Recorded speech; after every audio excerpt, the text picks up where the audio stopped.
Мариновах този стейк една седмица в мед, да видим дали ще стане по-вкусен и по-крехък. Но това не е какъв да е стейк. Стейкът е от ВАЛ-БГ, които предлага висококачествено българско телешко месо от породите Ангас, Лагю и Лимузин. Фермата се намира дълбоко в Троянския Балкан и отидох сам да проверя условията им на работа и да си резна 2-3 паржолки. Прибрахме ги в куфърчето и тъкмо щях да си тръгвам, обаче от ВАЛ-БГ решиха да ме закопчаят, понеже товар е доста ценен.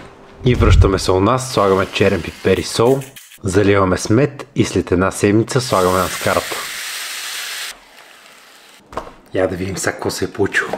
Вижте само от меда мазината направо. Имам чувство, че се е разградила. Вижте каква е странна, като желе.